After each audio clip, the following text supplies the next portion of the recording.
What's up, African Fight Fam? It's your boy JB back again with another episode of the African Fighters podcast. Well, this is going to be an exciting one. I look very sleepy. First of all, apologies for starting a bit late, 10 minutes late. Well, today we have an old face. I promise you, this person has been on our podcast over a year ago. It's been a year. But this person also has been in over like what 10 episodes of our podcast for the past 2 years. But anyways, ladies and gentlemen, before I drag you too much, it's none other than my boy, my co-host, co-owner of the African Fighters, ladies and gentlemen, Farouk Mohammed. Pound for What's pound. up? He's in a pound for pound. Good to be back. Welcome, my brother. Thank you for being part of it. And next, ladies and gentlemen, it's your favorite boy, the poster boy of bad internet connection. Ladies and gentlemen, from Lagos City, Tobi Aderemi. What's up, my brother Tobi? How you doing, man? The intro don't they sweet me. I'm good. Let's go. You know they sweet you, Abi. Hope say your connection Yes, good today. Oh You yeah, know if you nah. introduce me like that, they ask me now. Yeah, now. Oh yeah, now Farouk, why did it take you so long? Why did it take you so long to get back on this with us, man? Man, live, family, I don't work. know anything. No. But good to be back. I'm excited for this episode today. So yeah, let's get it. All right. So we have a lot of boxing topics to talk about, and I was speaking on the phone with Farouk, and then he was sharing his opinions about some certain topics, which is Anthony Joshua, and I was like, dude, nah, I don't want to hear it. It's the people that want to hear it. So don't even start telling me things. Anyways, well, the people are not here for that. The people are here for what's in the headline of our topic. So we're going to start with the first one, ladies and gentlemen. So over the past week, we saw I would like to give a shout out to Christopher Graham because he suggested this question, and I think it's a very, very smart one. If you would want to send your questions or want to be part of us here, you could just go on our Patreon and pledge any amount you want. Link to our Patreon is just below. And also, if you want to listen to us in audio form, in case you missed this video by any chance, you could also do that. All right. The reason why I'm laughing is because I just saw somebody in our balcony. I didn't think that we are going to be having this podcast with this person, but I'm just going to wait for the person to set up first. Then I will bring him and I will introduce him. So I'm glad that we haven't really started talking about anything. But ladies and gentlemen, this person is based in Lagos State, Nigeria. This person just did his birthday just yesterday. He's probably still wasted. From Lagos, Nigeria. Ladies and gentlemen, Mayowa Balogun Swag Diddy. What do you do, baby? Oh, I was sleeping, man. Sorry, guys. But I'm back. I'm in there. It's okay. It's okay, brother. It's okay. Mayowa, we have Farouk here in the house today. Farouk, what's up, man? Yeah, Maya, good to see you. Good to see you, man. Welcome back. Happy birthday to you. Wishing you many returns, long life and prosperity. Make we sing happy birthday for Mayowa. Okay, we'll sing. 1, 2, 3, go. Happy birthday to you. Happy birthday to you. Happy birthday, sweet daddy. Okay. Happy birthday to you. The thing be say, Tobi no fit sing along because of his bad internet connection. He's only hearing the birthday songs in like 3 seconds delay. Right, Tobi?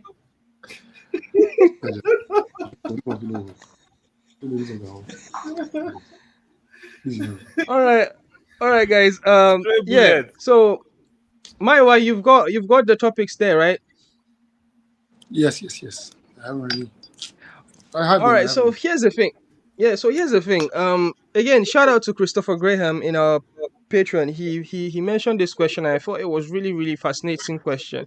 He was talking about Derrick Lewis. We know Derrick Lewis had an exciting outing in the last UFC event, UFC 291, where he started with a flying knee, Masvidal style, and ended up finishing that fight with a TKO. So like that was his last fight on his UFC contract.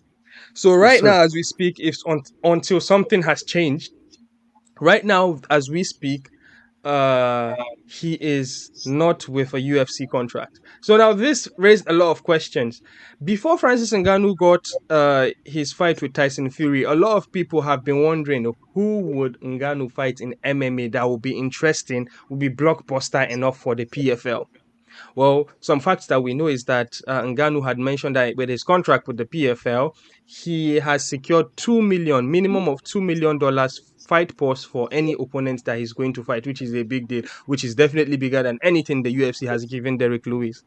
Question: would Derrick Lewis choose to go to PFL and make the big bucks that he has never made, or would he stay in the UFC and continue his legacy there? Or do you think Dana White will step in and be like, Derrick Lewis, name your number. We are not going to let you go and glorify Francis Ngannou's stubbornness of leaving us. So I'm going to throw this first to Toby because I'm afraid his internet connection will go bad in a minute. So since we have you here, Toby, Toby, you can answer this question first. What's up, my Hi. brother? What do you have to say? I have so far. Okay. Before my internet run, make I quickly answer the question. Me, if I'm advising, Derek Lewis, he should pack his bags, take the first flight to PFL, and go and start the negotiations for that deal. I mean, he's already 37 years old. There's nothing left to prove. He'll never be a champion in the UFC again. There's nothing left for him to do in the UFC. The only thing he can do between now and the end of his career is to make as much money as he can. $2 million is a lot of money. So for me, the sensible thing for him to do, and I mean, there's history. He beat Francis when they were in the UFC, right? And Francis hasn't got the chance to get one back over him. So that's something they can play around the hype for the fight. So for me, makes absolute sense. They should get it done ASAP. But I'd like to hear what you guys have to say. Mayo, what do you think about this matter? There's two answers. One, I think if you're Reug Reug, you probably should, right? The fight is right there. Will he do it? I don't think he will do it. I think that he has some loyalty to the UFC. Just remember, Reug Reug has been in the UFC since at least 10 years. He's been there for a long time. He wants to resign. They asked him about it. He said he wants to resign with the UFC. He's getting paid well in the UFC from way back. I think he gets at least 6 figures in the UFC for a while. So, sorry, I don't know if you guys can hear me now. We can hear you now. The last thing you said was he has been making 6 figures with the UFC for a while. He has been making 6 figures, and the thing is, he seems like he's very comfortable. He lives a very, very comfortable life. He has a big house, very, very big cars. I feel like him and Dana have a relationship where one of those ones where he cuts him back a lot of low-key money that is not part of his salary and hooks him up with a lot of like connections and endorsements outside the UFC that the job is just between them, right? So I think he loves the UFC a lot. But if I'm him, even if he does it, because you have to think about it, Ngannou will still fight in October. And I remember when he did his press conference, not press conference, the announcement of the PFL.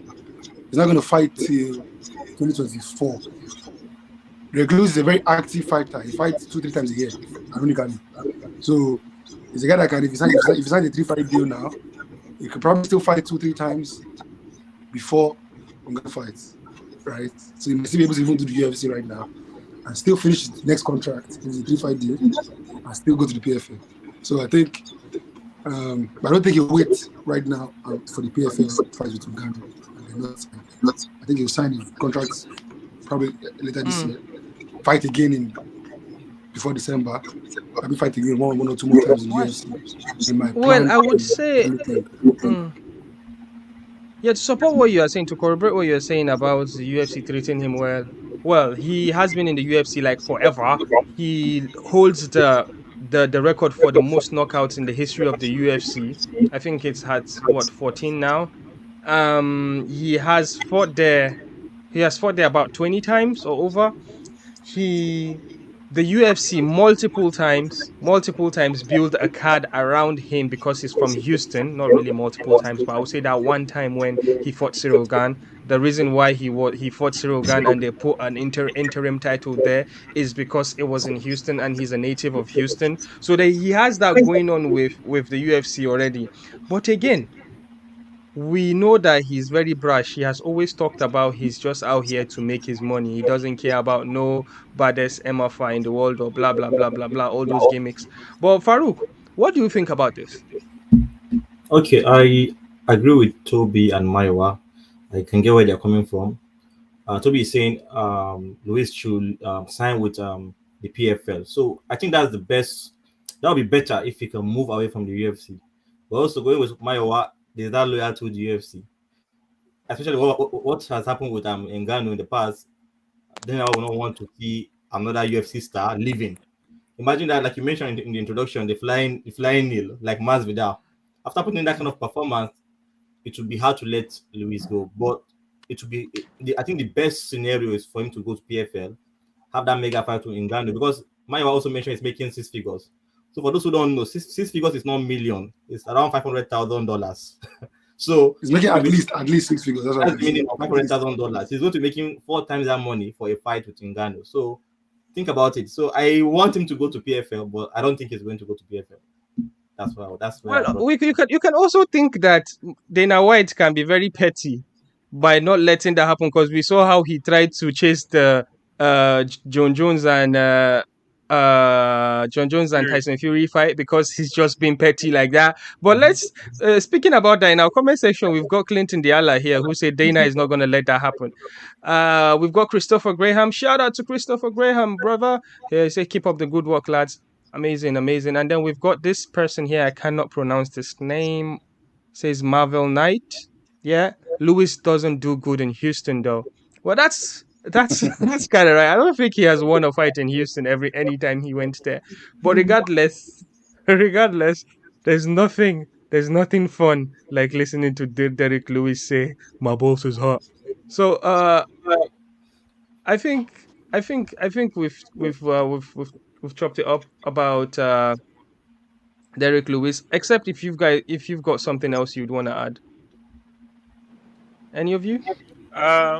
Do you guys agree that if he had lost this last fight, the UFC might not even offer him a new contract? Hence the point of loyalty. Like, what's there to be loyal? No, but it depends. But it depends how you look. Like if you got submitted again, you see, I won't lie to you. That division is. I don't say that before. That division is very, very shallow. And at best, is like is a what you call a gatekeeper in that division. Over him lost a lot of fights. I'll give you an example. There are 2 guys I'll use for example. Overeem was one guy who won, lost a lot. UFC still kept him. And Overeem was making show money, $800,000. And what was getting for bonuses, right? UFC kept him. There's another guy that's almost 45 now. Was he just got knocked out? Old guy has been champion before, way back. Forget his name. He has funny teeth. Yeah. No, it's for all champions. Still in the UFC right now. He still fought. Maybe like 2 months ago. Okay. This guy Andrei Arlovsky. Thank you. Arlovsky, there's Arlovsky like that. I think 6 UFC fights straight. Arlovsky is fighting the UFC right now, and he probably made $500,000 a show. So the Glue cannot. I doubt the Glue still knocked out Curtis Blades 4 fights ago, right? Who is number 5 top 5 contender. So I don't think that, and not have Chris Dawkins as well. So these are guys that are still ranked in the division. There's another guy, Walt Harris. Walt Harris is still in the UFC right now. Walt Harris has lost his last like 4 or 5 fights badly, right? So it's hard to believe that the UFC will let the Glue go and those other guys did there. That's just what I'm going to add. All right. I'm just want. Yeah.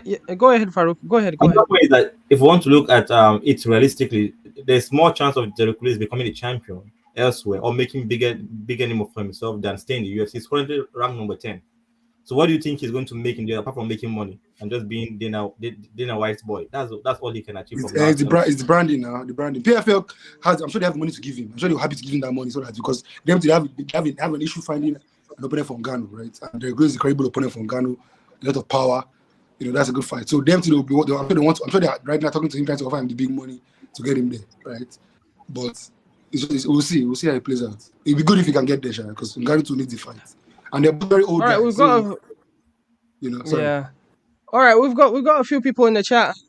I just want to say, if you'd want to have a chance to be part of the panel up here, you could pledge on our Patreon, and you could be up here sharing your opinion with us. Sorry, how's our giveaway going? Nobody gets the answer correct that time now. Nobody that giveaway for the house. It's been exposed. Oh yeah. It's been exposed. Yeah, we had an interview with Temba Gorimbo earlier today, and it went well. We spoke for over an hour. I even sent you a message, Mayowa, if you won't join, but you be like say you dey sleep, Abi. I'd love to be there. All right.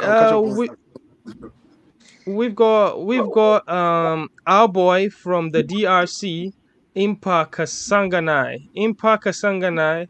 Well, surprise. If you don't know this boy, if you can remember back in the pandemic era, there was this knockout by Joaquin Buckley where he did like a Mortal Kombat kind of like ZZ back Z kind of like spinning wheel, roundhouse, whatever kick that was.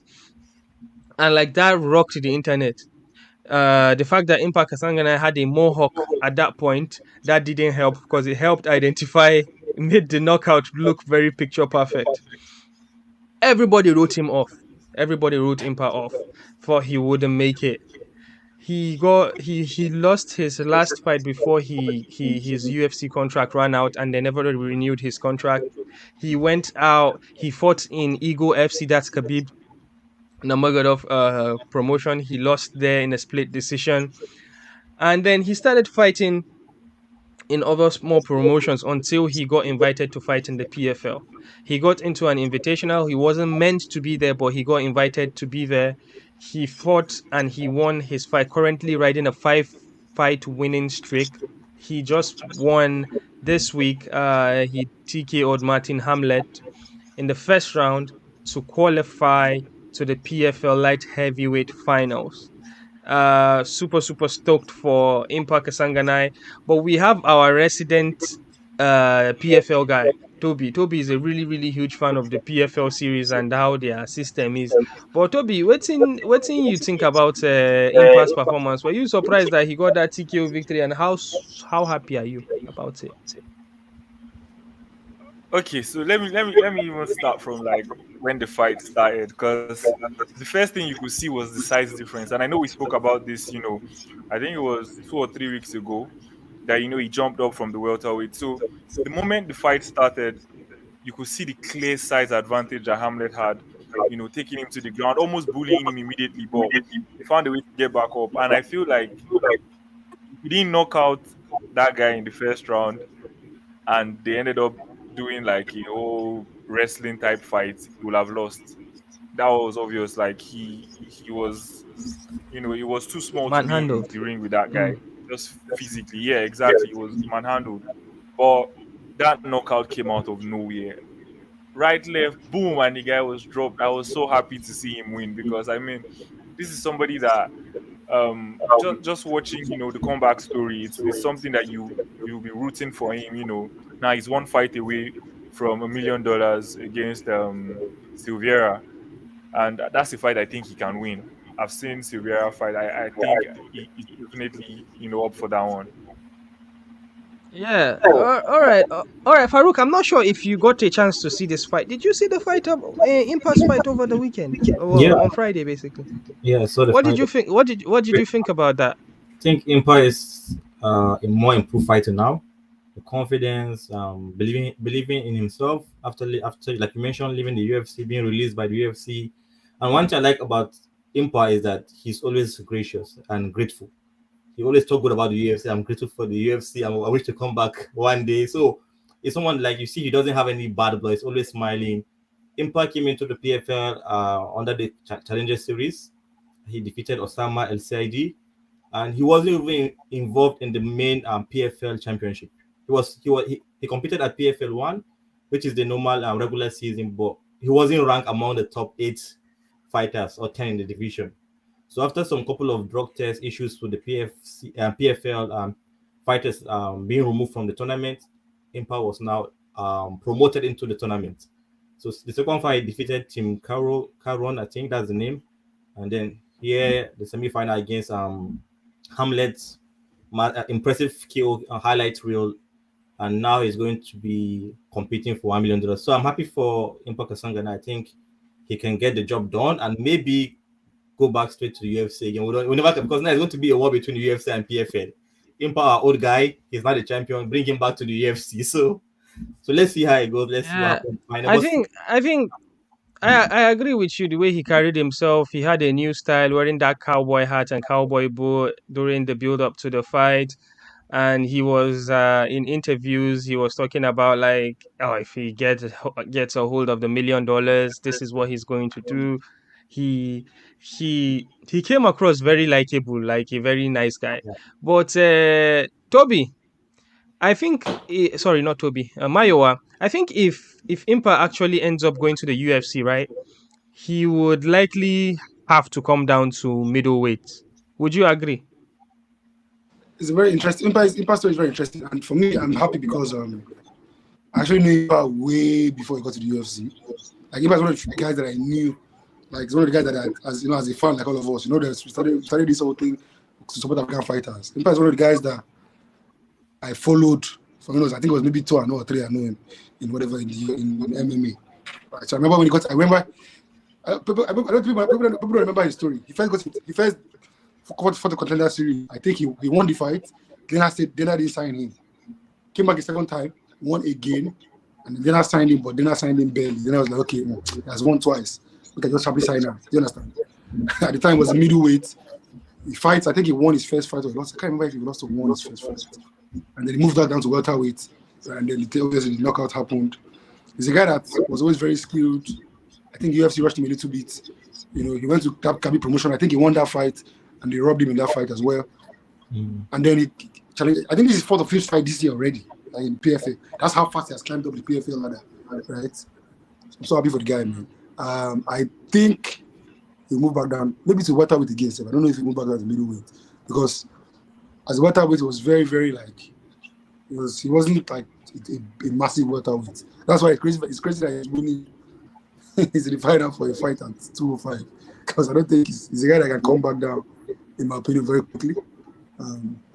Middleweight for sure. Yeah, he officially, I think he only did 203. He did not even get to 205. So that shows he's more natural. I think he's naturally a middleweight, but if he kills himself to make weight, he'll make the welterweight. Yeah, but I think when he lost to Joaquin Buckley, I think he was undefeated at that point. Yeah, correct me if I'm wrong, guys, in the comment section. Either that or he had one loss, one of the two. I believe. Yeah. I believe he might have been undefeated at that point, because he had just one loss. All right, speaking about our brothers in the RGC, let's talk about our brother in Senegal. Reug Reug, biggest MMA win against Marcos Buchecha Almeida in One Championship 17. I believe that was in Bangkok. Bangkok, is that Bangkok? So I'm sorry, guys. So yeah, Reug Reug was the massive underdog coming into this fight. Everybody wrote him out, me included, because here's the thing: a lot of people don't know that Marcos Buchecha is regarded as the greatest grappler or greatest BJJ practitioner that has ever come out from Brazil. That guy has, he has fought in over 128 BJJ bouts. Officially, professionally, he is champion IBBJF, how did they call him? Champion 7 times, world champion 7 times. He is literally it's one of those cases where he's so good. Like what's that guy? What's that Taylor? Ryan Taylor, right? Yeah. Like he's like when people wonder what Ryan Taylor will be like if he comes into MMA, right? That's what people were wondering what it's going to be like when Almeida comes into MMA. And he came into MMA, won his 4 fights dominantly. He's going to fight Rogue Rogue. This fight has been scheduled twice before now, in 2021, in 2022, and this year. Every time something will happen, injuries or something, and the fight will fall off. But this time, it actually got to happen. We actually got to see one of the greatest, one of the goats of Senegalese wrestling versus one of the goats of Brazilian Jiu Jitsu come together in a one championship MMA sphere. And we now know that the most important, arguably, now we know that the most important combat based sports in MMA is to be a Senegalese wrestler. I'm joking. I'm joking. But to be fair, they did show us that Senegalese wrestling is better than Brazilian Jiu-Jitsu. I'm going to throw this to Farouk. Farouk, did you get a chance to see this? Because one Yes. championship left it for us as a free stream. Did you Sure. see this fight? What was impressive about what impressed you about it? The whole thing, the whole scenario. I saw the fight, great fight. Like you mentioned, yeah, I think you left something out. I know you know about it. Mm, Marcos Almeida is 16-time BJ champion. So not even seven. All the BJJ joined together, 16-time world champion. mm-hmm, So nobody gave Rogue Rogue a chance in that fight. But Rogue Rogue escaped 3 different submission attempts. Not even ordinary submission attempt, crazy submission, triangle, reverse, rear naked choke. You get so. And Rogue Rogue, one thing people don't give him credit for, people think he's like that. He has that massive power, but where Rogue Rogue is more effective is the hammer fist on the ground. He can destroy mm, you in that position. I think that's where he caused more damage to his opponent. So I saw the fight, great fight. The commentary they were saying these two fighters are fighting like bantamweight. They were just reversing themselves, turning, jumping. I'm like, okay, but controversies as well in that fight. I don't know if we're allowed to talk about that. Okay, let me talk about this. Is my turn. My turn. Let me just talk about this whole thing. It mm, was fun to see Hebdin playing his whole thing, trying to speak to Rogue Rogue, stop dragging the shots, stop pulling the gloves. If it was in the UFC, Rogue Rogue would have lost that fight because multiple warnings. I think he got about 3 different warnings in that fight. Almeida got 1 warning. Buchecha got one warning. Rogue Rogue 3 times. And also, there was a time Hebdin even said to Rogue Rogue, "I'll disqualify you." And someone around the audience spoke to Hebdin and said, "Carry on with the fights." So the fight was a favorable fight for Rogue Rogue, and I'll tell you why. Rogue Rogue posted during this promotion of this fight that this is my last fight at one. And the way things is happening now in one championship, they cannot afford to lose Rogue Rogue. He is the one pulling the African audience. And after being another thing about the fight before I go into the other aspect is that he got a yellow card, which in some mm-hmm. promotion, like in the UFC, if you are being penalized, you lose points. But in one championship, you only lose part of 20% of your pulse. It doesn't play part in that fight. So, and that is how Rogro won that fight. So I think, and I also, to be fair, I like Rogro. I want him to win. We all want him to win, but I think one played a little influence to make Rogro. You must win this fight too, because he's going to fight the guy called Malikin for the title. I believe no other fight apart from the title fight for Rogro. And that's the only way they can keep Rogro, because I want to see Rogro with Ngannou, to be honest. I wanted, initially I mentioned Derrick Lewis leaving to PFL. I actually want Rogro to go to PFL to face. I think that's what the PFL are looking at, because when Rogro announced that this is my last fight at one, I thought he was going to PFL, but we'll see what happened, and let's see if he's going to take the Yeah, belt. speaking about Well, mhm. yeah. Speaking about Rogue Rogue and his contract, I saw him on an IG live with Lut Senegalese MMA, Lut Senegalese channel. I went in, but they were speaking in French. But I was hearing them saying something contract, something contract negotiation. But I never really understood understood what they were saying because I don't speak French. And one thing I would say I found very interesting in that fight is because I underestimated how smart Rogue Rogue is with his like grappling and his position changes, right? So when they were grappling on the ground, he was very smart with switching positions and understanding, okay, if this guy's got my arm over here, if I switch to a side control to the other side, there's no submission threat from there. So those little details I saw, and plus with his weight on top of Almeida, it really impressed me, because that's not how I remembered him. But I'm going to pass to Mayowa. Mayowa, what did you think about this? Listen, he won the fight, end of story. This is an agenda. You need to let it go. Because they cheated the last time he fought, I don't know if it's last two fights, they cheated him now. You understand? Yeah, sure. So let it be 1-1. So as one we move on, the agenda continues. No, fair one. I'm just saying there's little controversy. Yeah, he won the fight. Actually, I was very impressed, because I didn't think that he could win. I won't say I didn't think he could win, but we need to be a tough fight for him. So the fact that he ever actually even got to the end of the fight, and his gas tank is also always questionable a little bit, but he pulled it through. Shout out to our guy Reug Reug. Hope we can get the title, man. Yeah, I don't Tobi, think he should fight one more and get the title, and then he can leave after that. Yeah, Tobi, you've got something to say about that?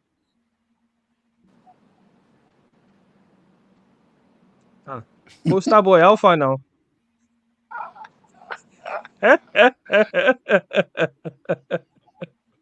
Prize. Okay, guys, okay, we go.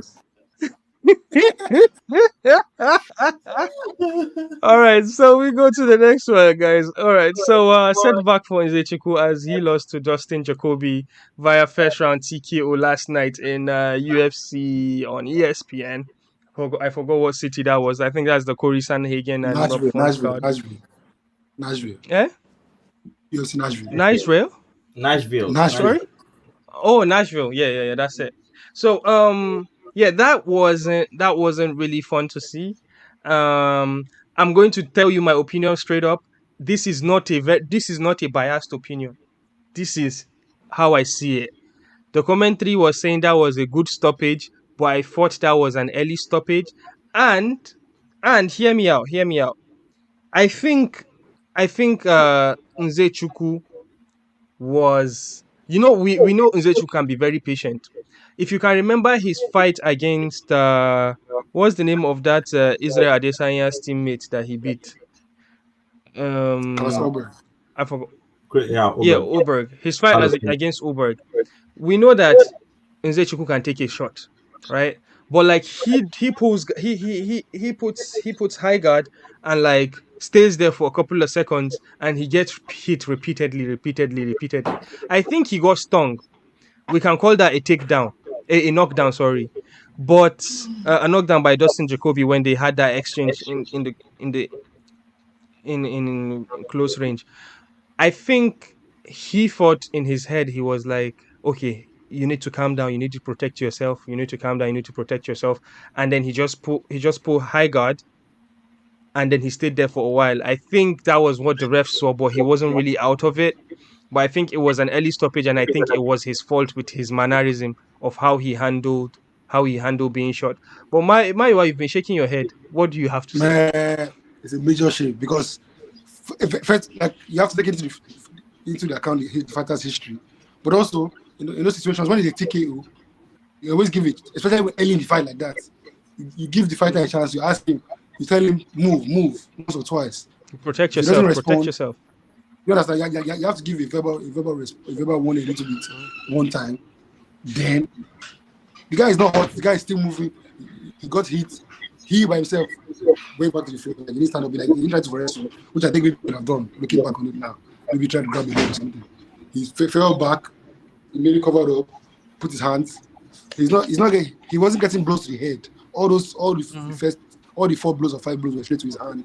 He's trying to get stabilize his position and try to start recovering. So you didn't even give him a chance. The referee just came in there, jumped in. You didn't even tell him to move a little bit. Guys are taking a beating in the UFC and the MMA like for 1 or 2 minutes first. Do you understand? Like, this is maybe 10 seconds of just small ground and pound. You've never given the guy a warning. I was so mad, bro. I was so pissed. And it was very disappointing. Because he's one of those guys that kind of takes things as they come. It's like, you know what, this is God's plan, whatever. So I'm sure he protested, but not too much. But come on, man, he wasn't even close to being out like at all. And it's not like that guy's a dominant grappler that would have kept him there for 2 minutes. It's a shame, man. It's a shame. Yeah. And I feel like every time Kennedy's and about to get close, the thing that got me more. Nobody catches them. Sorry. The thing that got me more disappointed is the fact that he just literally got into the top 15s. He just got ranked number 15, and now, of course, obviously now that number is going to go, which So he has been fighting to get. Because Pereira kicked him out last week after he won the fight. Okay. After Pereira won, he got knocked out of the. Okay. But Farouk, what did you think? Yeah, I didn't watch the fight, to be honest. I saw the highlight. I think post stoppage, like Maiwa mentioned, he was even standing up before even the knockdown. Both of them connected. Nzechukwu also connected. Powerful punch, but he suffered the damage more. So he was even trying to get back, and the ref just stopped the fight without doing so much. I think bad stoppage overall. And I don't want to use the word that he was robbed. I don't want to use that word, but post stoppage. You cannot blame Jacoby for winning. So he's going to be back. I think Kennedy will be back. Kennedy is one of those guys that I think is going to be a struggle to break through that division, to be honest. Like, he has been doing this for a while, and now, like you said, this setback will push him backward again. I don't know if he's that big of a light heavyweight. I wish he can move to middleweight and then destroy there. If he can move. Pereira was a bully in middleweight, so let's not be so surprised. You can go there and bully guys.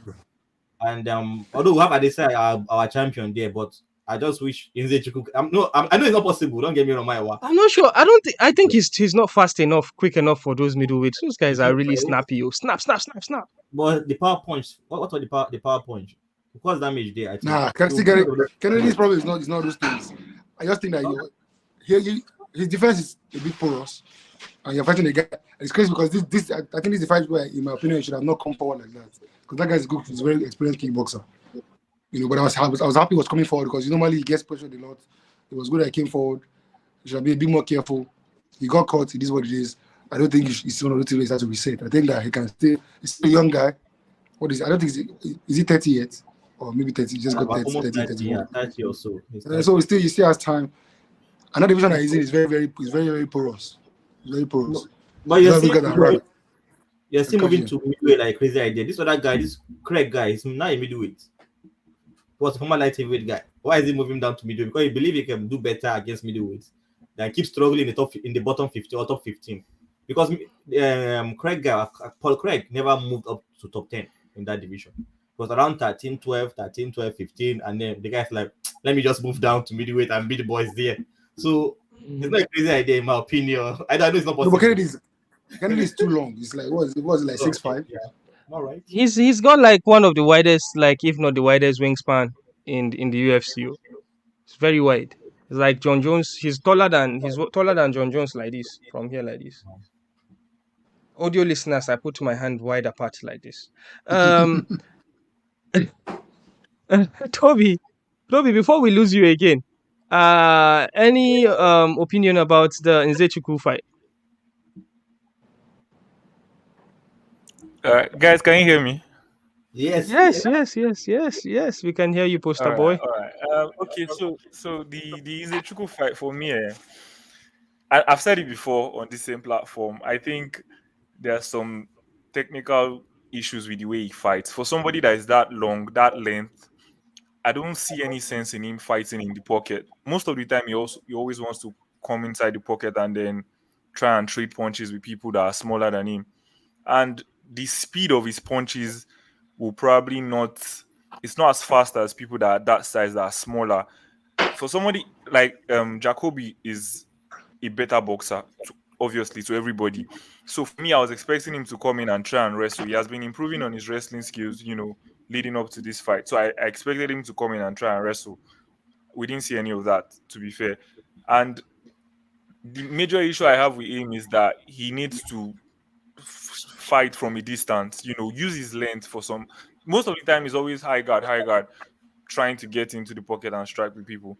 Then the last thing I need to say for him is that That happened.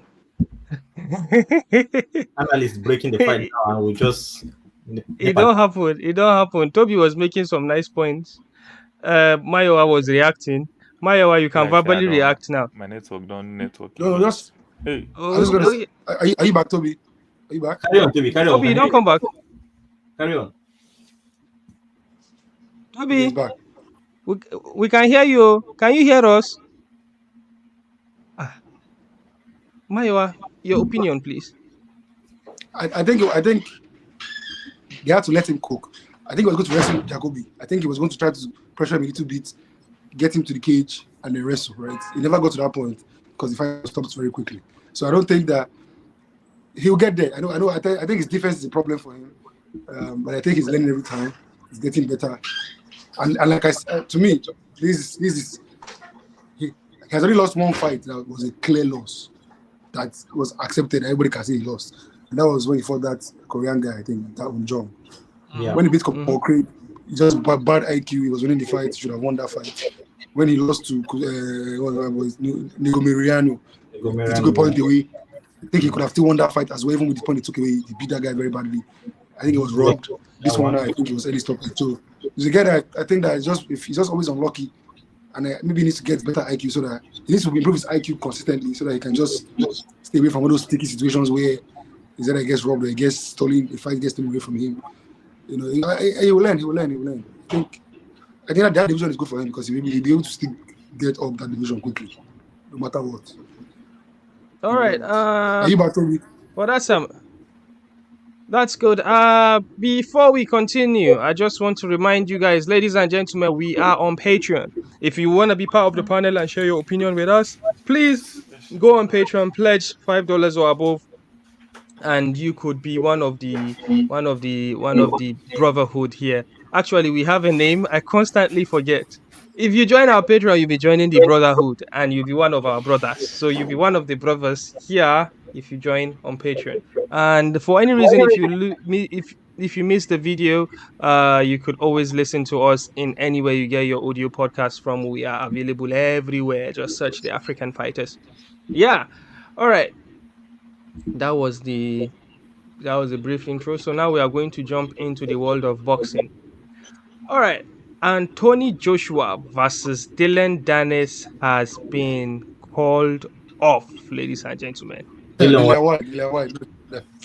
gosh, Dylan Dennis. Who dashed Dylan Dennis?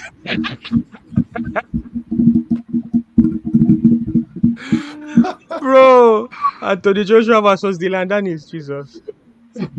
So, yeah, so the fight has been called off. This was due to adverse findings from Dylan White's drug test. I'm just going to read this blog here, or I should just share it with us so we can see. All right, so this is a Sky News.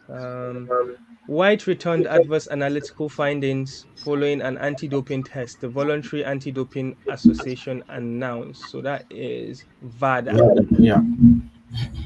Anthony Joshua's scheduled fight against Dylan White has been cancelled after the later returned adverse findings from a random drug test. Promoter Matchroom added that the full investigation will be conducted after the announcement from the voluntary, from VADA, basically VADA. The bout was a rematch between the two, which took place due to take place on the 12th of August in the O2 Arena in London. White, age 35, said he was shocked and devastated after the ruling. I can confirm without a shadow of a doubt that I have not taken any reported substance in this camp or at any point in my life, he said. I am completely innocent and asked to be given the time to go through the process of proving this without anybody jumping to conclusions by trial or a trial by media. He added, this is not the first time that I have been reported as having an adverse finding for a substance which I have not taken, and as I did the last time, I will again prove that I am completely innocent. Former world champion Anthony Joshua has a long-running rivalry with White, who defeated him in the amateur rankings before Joshua went out to win Olympic gold medal. All right, so yeah, that is it. So today we are lucky to have two boxing nerds in here. We've got Mayuwa Balogun and we've got Farouk. I insisted that Farouk had to be part of this sport because I wanted to hear his opinion about Anthony Joshua. Farouk is the president of Anthony Joshua fan club. And Maiwa too. Maiwa should go first. in the point up, I should like go. saying that you. Let me go I should first. go. Anyone, if you want to go, Maiwa, go. No problem. No, go. Don't worry. Okay, so I don't know. I'm not happy. We're not going to see this fight. I'm not going to lie to you because I wanted Joshua to just. They say this is a rubber match, right? One in amateurs. Dylan White defeated Joshua in amateurs. Joshua got the revenge about 7 years ago for the British title, and so now we wanted to see the final part of this whole encounter, and then Joshua progressing, if victorious, to fight Deontay Wilder. So I think White. I don't know. I'm also a fan of Dylan White, but I cannot defend him this time around. Not because it is against AJ. It's becoming one too many. I think this is the third time in his career it's been reported to have failed a drug test. So let's see what happens. We're not judging him yet. He may be innocent. We'll see what happens. But moving forward, like they said, the show is going to go on. People already bought tickets. August 12th is around the corner, just 1 week from today, I think, right? Yeah, a week from today. So, or less than a week, 6 days from next Saturday. So, what will happen next? That's the question we should be talking about now. I think no. Wait, So, before we go to what is happening next, make we hear from Mayowa. Mayowa, what do you think about this fight falling out? It's a shame. It's a shame because again, like I'm sure Farouk is in the same boat as me. People just criticize AJ over and over and over, right? Doesn't fight, doesn't fight enough. Well, I think what we've seen this year, objectively, as fans of boxing, is that AJ that makes that division work. Now that AJ is not the champion, you can see how long they're taking to make fights with each other, right? That's one thing. You can see Fury that everybody was saying, you see him not making the fight. AJ fought Usyk because Fury had to fight Wilder at the third time. Everybody has forgotten all those ones. Now, Dylan White, this fight was a fight that Marthin wanted to make since the beginning of this year, right? He made the first fight with Franklin. Everybody said, "Oh, why is he fighting Franklin?" Even though they said Franklin beat Dylan White when they fought, he fought it. Now, trying to make the White fight, they say, "Oh, why is he putting a rematch clause in the fight?" Dylan White came out. He went to Simon Jordan's show, Talk Sports. Oh, why is there a rematch clause? Why are they fighting August? They said, AJ said, "Fuck it. There's no rematch clause. Fight." Right? Now you can see what happens now. And I feel bad for Dylan White because I'm sure that he has an explanation to make. Right? But you have to, if you're looking at it from Eddie Hearn and Matt Rule's perspective, they just finished fighting for Conor Ben after like over a year. It's the same issue, right? Same thing. Week of the fight, the thing got cancelled, right? They cannot try to keep it going. Left to me, I think they should have kept the fight. Fuck it. Every week, let them go in there and bang with the Vader testing. But obviously, the British public will not accept it from him. So it is what it is. And I feel like even if White goes on to get exonerated from that thing, it's a bad look. So they had to cancel the fight. Next thing I want to say is that I know we're not talking about what's happening next, but for me, golden opportunity. I believe the co-main event of that fight was Dempsey McKean and Filip Hrgovic. Hrgovic is, I believe, mandatory to fight Usyk right now. Yeah. Dempsey McKean is also undefeated. He's the guy that was considered to fight AJ earlier this year before he fought Jimmy Franklin. This guy in my camera. Leave there. I'm so sorry. Okay. So I think, if you ask me, I think you move up Filip Hrgovic. They've both been in camp. Doesn't matter. Let them use 1 week to study each other right now. Filip Hrgovic is the big fight for AJ, and it's a big fight for Filip. Let them move him up right now. Fight AJ. Let them let him fight Chisora, and let them move on with that card. That's my opinion. I think they need to move. I don't know if we accept the fight or short notice to fight AJ, but I think that's it. To me, it's a no-brainer. Well, we go in depth with that, but I just want to take Tobi's reaction. Tobi, are you bothered to even give us a reaction right now, or can you even hear me at all, my brother Tobi?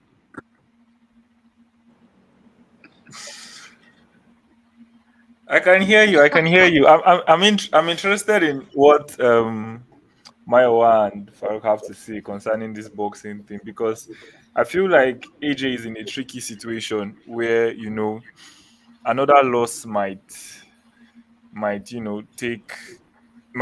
too much for him to come back from, in terms of becoming a champion again and all of that. So I'm not sure if a short notice fight against a dangerous opponent is the best way to go. But that's why I want the pros to, let me hear what they have to say concerning that. Okay, let's talk about where we go from here now.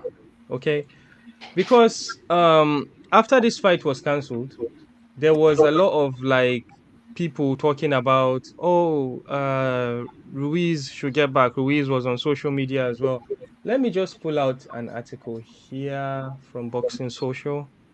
They did a good job of putting some things together. All right, so the seven heavyweights ready to replace Dillian White and Anthony Joshua's fight, and then we'll just find our talking points from there. Anthony Joshua's fight with Dillian White on August 12th in London has been pulled due to adverse analytical findings in one of White's doping tests. Following the bombshell news, White's inability to headline the card, the promotion is now scrambling to find a late replacement that will give Joshua a fight. Fans and pundits immediately looked to the undercard for the heavyweights with training camps in sync with the two-time world heavyweight champion. As of writing, neither Philip Hargovich or Dempsey McKinn, who battle it out for the former IBF number one slot, have thrown their hats in the ring. None of them yet. One fight down the card is Derrick Chisora against inactive American heavyweight Gerald Washington. Chisora shared statements on social media that signal he would be happy to step in with AJ. Despite being friends and under the same management, Washington's trainer Malik Scott offered his fighter to the Brit. Scott also trains Deontay Wilder, the man Joshua is hoping to face in early 2024. And lastly, another US heavyweight in Michael Hunter offered his services, and a former foe in Andy Ruiz urged promoter Eddie Hearn to give him a trilogy fight with Joshua Ruiz, a late replacement for AJ back in 2019 after a similar situation in which Gerald Miller tested positive for performance enhancers. And obviously, we know what happened from there, and the rest is history. All right, so I'll go. Oh, we lost Mayowa there. Yep. All right, so I will throw it. I will throw it to Farouk first. So Farouk, for inside this list like this now who you think say he go jail for AJ? So it's a tricky one. I like the names you mentioned: Michael Hunter, Hegovich. Hegovich is the same promotion with AJ, Gerald Washington, Derek Chisora. So I'm going to eliminate these guys one by one and tell you why I think AJ should not go for these guys. Andy Ruiz as well. So Andy Ruiz is for me is a no. I know the fans want to see that fight, so I don't think Joshua should pick Andy Ruiz now. And in terms of Hegovich or McKinn, any of them, a good fight, going to be a good fight. But also, I don't think Joshua has been preparing for that style of fight. The best possible opponent for Joshua to go for at the moment is either going to be Gerald Washington or Derek Chisora. Derek Chisora almost similar style with Dillian White, so that would be better. It would not be too much of a shock or trying to adjust just a week to the fight. So, but another problem is that Chisora is under AJ's boxing management. One, they are friends, so I will not want to see that fight. I want to go for, and I just made my mind up now. I wanted to see Chisora earlier, but I want to see Gerald Washington fight. Just getting to the news from you that he's being coached by Malik Scott, and Malik Scott is also Deontay Wilder's trainer. So how about AJ beating Gerald Washington and tell Wilder that, okay, I'll beat your boy. I'm coming for you in January. And Gerald Washington, like you say, is like among the 40 heavyweights. And the reason why I want AJ to go for Gerald Washington, to be honest, is high time AJ start to take easy way out too, like Fury. The British press or public will not go after Fury for taking Chisora, for fighting Tom Schwartz and all those guys. Nobody will falter Fury. But when AJ does the same, it's a problem. So I want Joshua to actually fight Gerald Washington and let Chisora sort himself out. Chisora is his friend. Defeat Gerald Washington, who is ranked around number 40 to 50, and pass the message to Wilder for the Saudi fight next year. That's my own pick. Easy way. What do you think, Maiwa? You're back. Yes. Maiwa is back. I didn't see the list. I didn't say you guys did it. My phone died. Sorry. My charger issues are having some issues with charger. Anyway, I didn't see the list that you guys. Let me give you the names. I can read it again. No, let me give you the names. Michael Hunter, Hegovich, McKinn, Gerald Washington, who is also Malik Scott. Malik Scott is his trainer.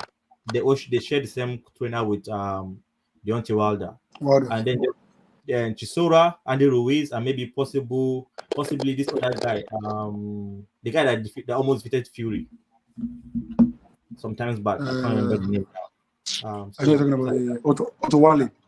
Otto Wallin. So possibly Otto Wallin as well as part of the guys out there. So me, like I said before, any of the two guys that are fighting on this undercard, which is Denzel King and Filip Hrgovic, as my first choice. And those are fights that I think people will be more people will respect AJ more if he fights Hrgovic. They will still tell you that they'll still say short notice fight, even though they are both in training camp and they both train for each other. They'll still say, oh, beat him on short notice. But I think that's the best fight. I think that's even a better fight for him than Dillian White, because Filip Hrgovic is like a top contender right now. Same thing, there's McKinney. I think McKinney is about top, if not top 10, he's top 15 or top 20. Right? So he's also his undefeated guy. Right? Mike Hunter is a good one. All those guys on the list are good. I think Chisora is a terrible idea. I don't think you should fight Chisora at all. I think the other guy that I can say in my mind is Charles Martin just fought Big Baby. I forgot his real name. Jared Anderson. Jared Miller. Jared Anderson, I want to say 3 weeks ago. Right? Mm-hmm. He looked pretty good. They fought before. That's the guy that also, and that fight was short notice fight as well. So if you're looking for a guy that is maybe not still a viable contender, not that dangerous, there's some history there. It's a good rematch. I think you can throw in Charles Martin there as well.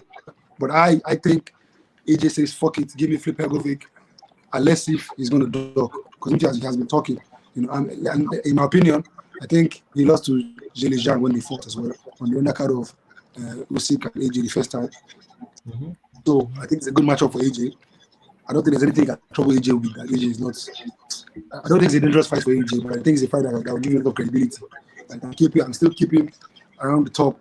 And so people will not say he's fighting easy guys, which they're waiting to see. So for me, all right, guys, we've got 3 minutes to go. Farouk, you get a counter, and you want to say something? Yeah, I don't know if Tobi wants to say, but I want to counter my, to be honest. I don't think going for Hrgovic is a good idea.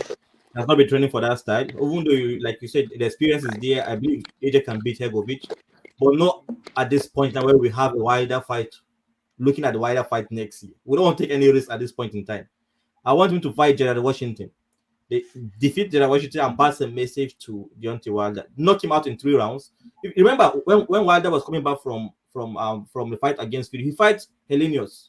One round knockout. He went around the world. Oh, Wilder is back. Let AJ get that moment as well.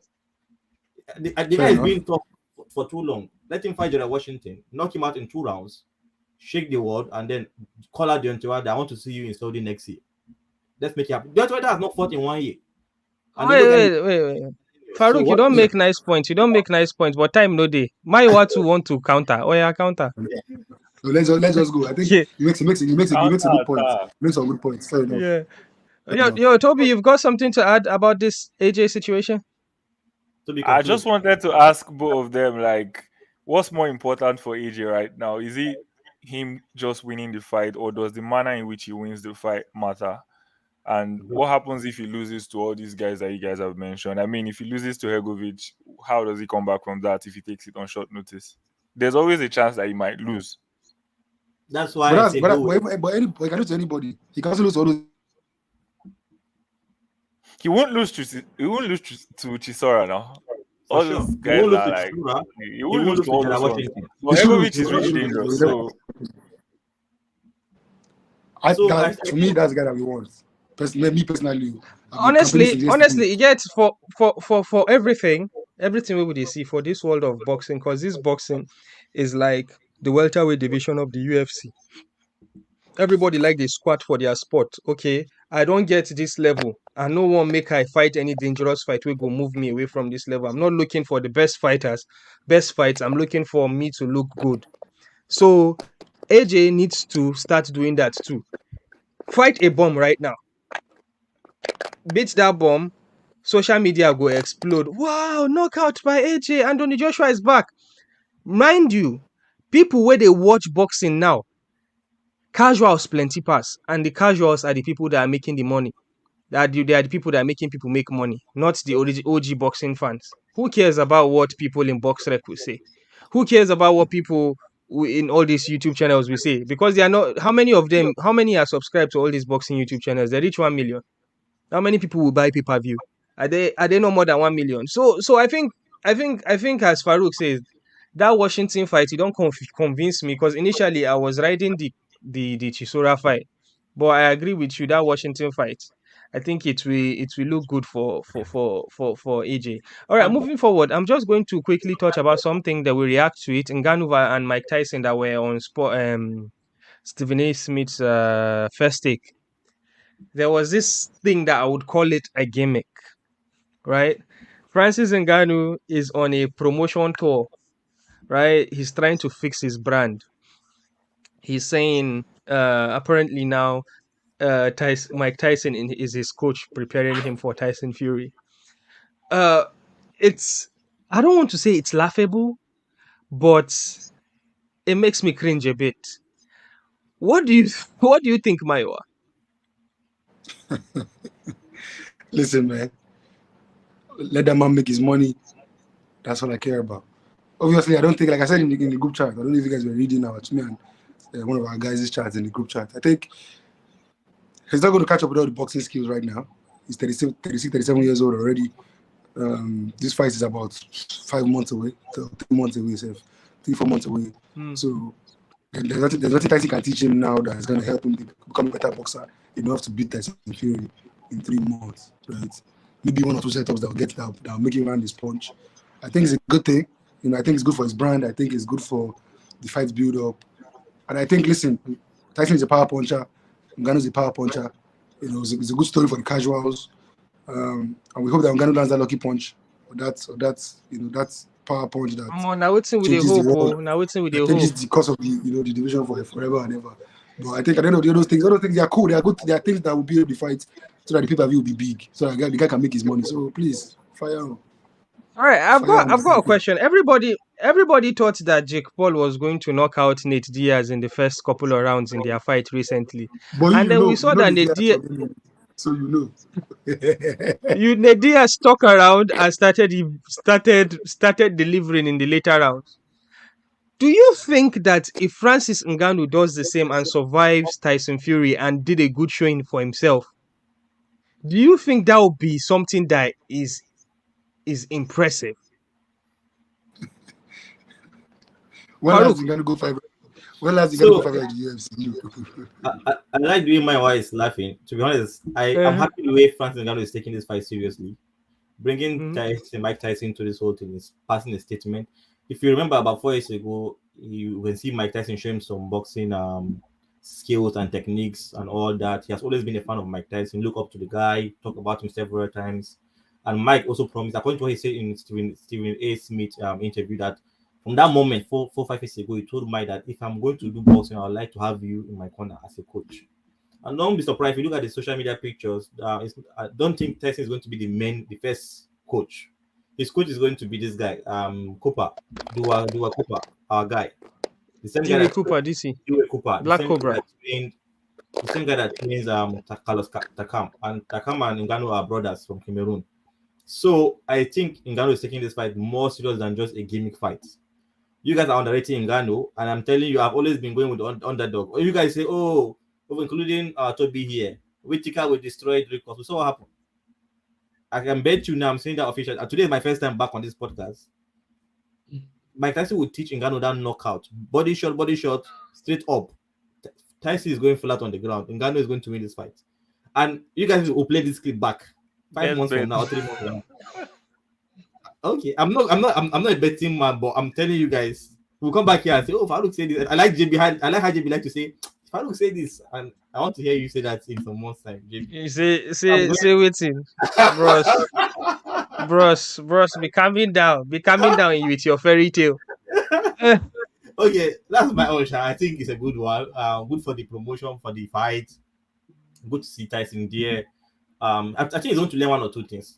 Is it going to be enough? I don't know. But like we say, 1 punch can change the whole scenario of that fight. So let's see. Let's see what happens.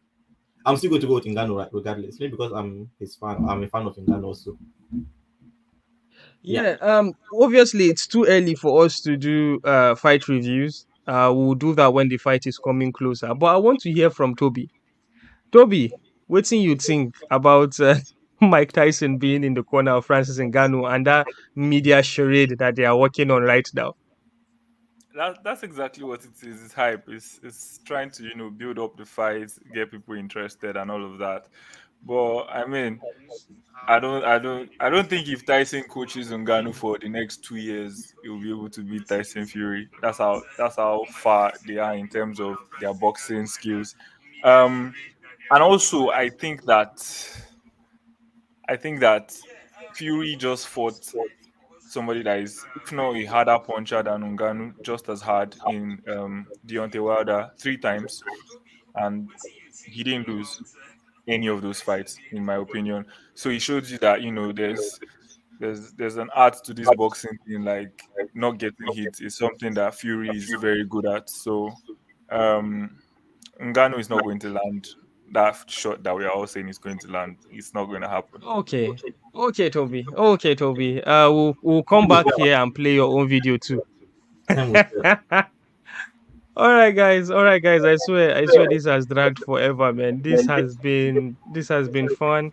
Don't forget, ladies and gentlemen, wherever you get your audio pod from, we are there.